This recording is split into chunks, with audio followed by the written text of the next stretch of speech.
Hey, every pony! Welcome back to Pony Talk. So now, let's talk about Diamond Tiara's redemption. Now, full disclosure, this episode was brought about after I watched Lily Pete's 10 worst episodes of Season 5 list, and she put Call of the Cutie Mark as number 1. And I disagree with that for a couple of reasons. First and foremost being her complaint that this is a musical episode. Because, really? I mean, this show has had music in it since literally day one. Alright, literally day 2, but since the beginning. So, yeah, the fact they want to do a full-on musical episode every now and then is kind of expected and really shouldn't come off as a surprise to anyone. Now, I know that Magical Mystery Cure may not have been the best way for them to start out with full musical episodes, but even then, the faults with that episode lie not in the music, that was still good. And I'd say that Call of the Cutie Mark improved things significantly. Though, of course, a lot of this is my own personal bias, as I love musical episodes of shows. Scrubs, Buffy, Lex, Batman Brave and the Bold, all those music episodes are amazing to me. So yeah, MLP doing full-on musical episodes, yeah, sign me up for that. This brings me to another issue I had with her complaints about the episode, that a lot of the plot and story was driven through the musical interludes themselves. Well, again, yeah. This is the same issue the Blockbuster Buster had with Into the Woods, where he would skip over the musical bits and then complain that a lot of plot elements weren't explained elsewhere. I'm sorry, but a good musical worth its salt is always going to explain its story and further its character development through songs. That's kind of the point of them. So yeah, getting mad about that is kind of like getting mad at the Friday the 13th movie for killing off a bunch of horny teenagers. Wait, why was that there? So yes, music is at the heart of this episode, and I think it did a very good job in what it was supposed to do, which was further the plot and get inside the characters' heads. I mean, heck, The Pony I Want to Be is why I buy Diamond Tiara's Redemption.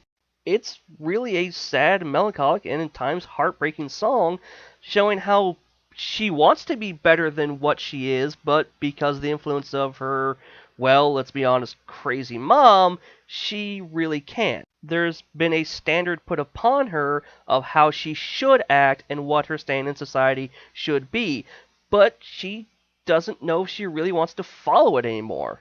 It's actually really heavy stuff for any character, especially a child character, to have to work through. And I'm not sure it would have the same impact if it was just spoken dialogue. It's the same way I feel about Unleash the Magic and friendship games. I have to disagree with Dr. Wolf. Yes, that could have been said in dialogue, but I just don't think it would have worked as well. That said, however, I do just have one tiny little issue with Pony I Wanna Be.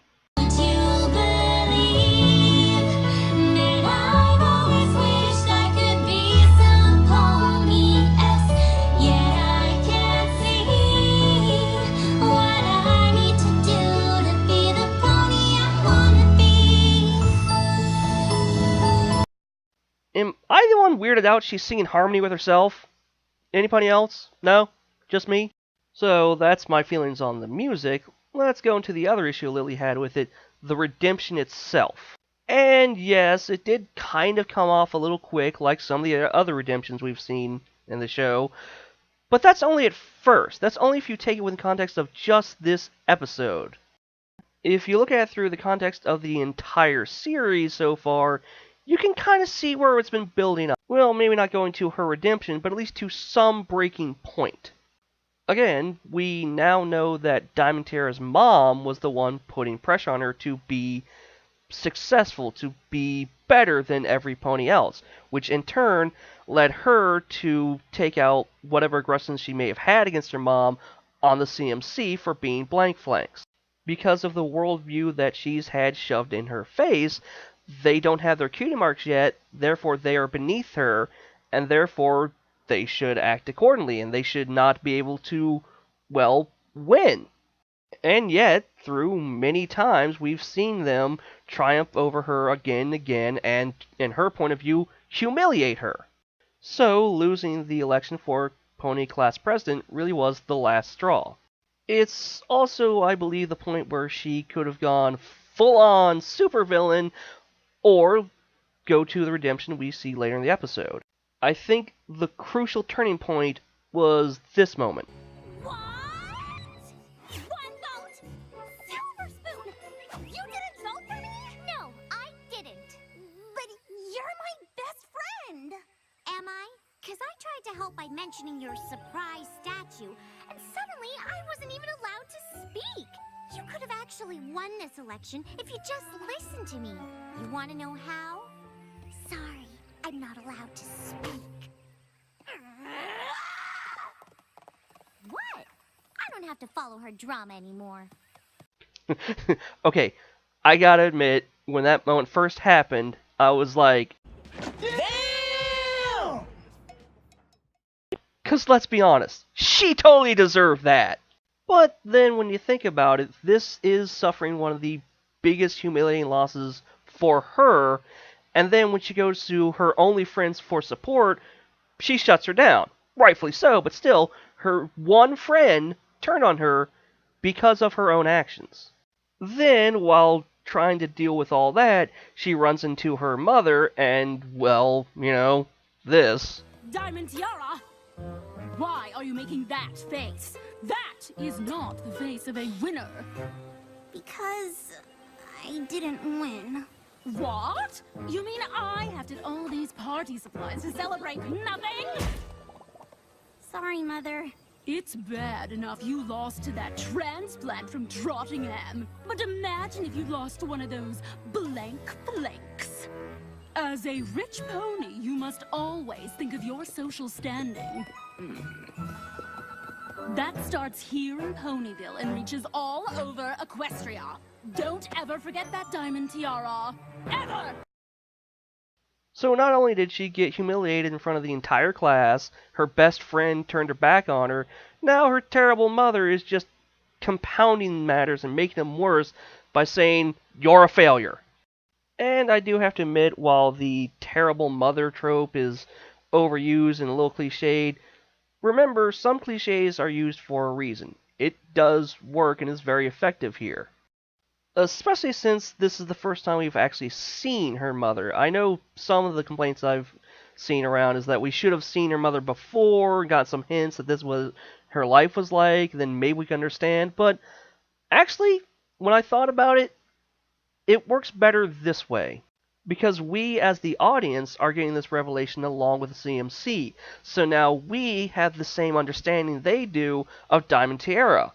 Sort of a show audience synchronicity here. Although meeting her mom does kind of contradict this scene. Friends? Yeah! You got a problem with that? Well, what if I do?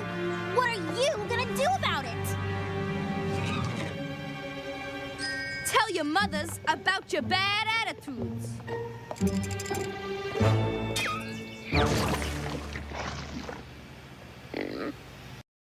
Of course, maybe she's just worried her mom will be mad at her no matter what, because that seems to be her default setting. But Diamond Tiara suffered all of this in just the span of, 10, 20 minutes, maybe?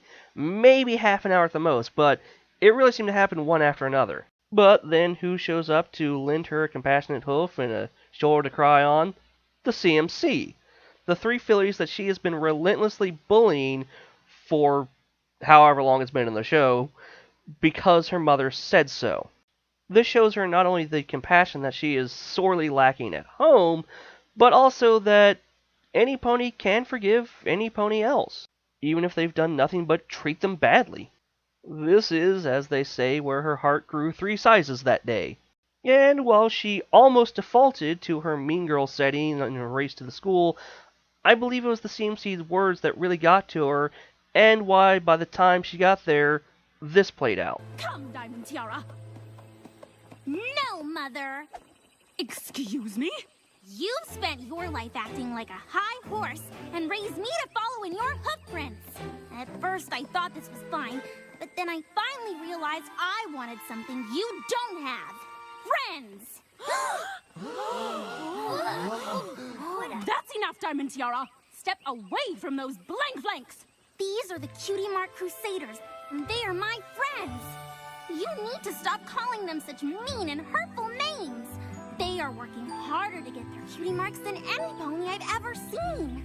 And they will get them exactly when they discover their true talent, which I guarantee will be amazing.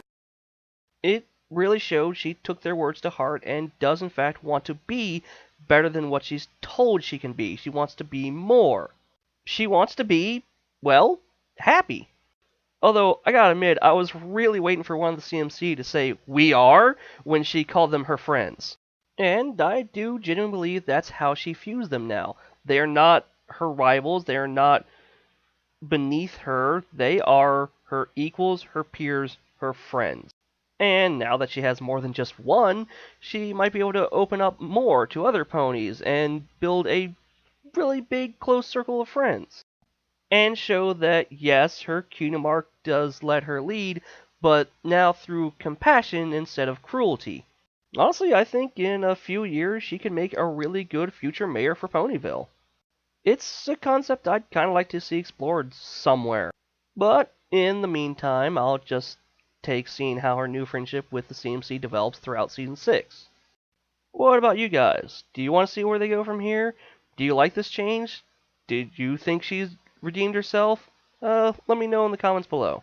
And next time, we'll be looking at a character who started off with no friends, and see how that development changed things. Until then, I am Blackbird, and I'll see you guys again for more Pony Talk.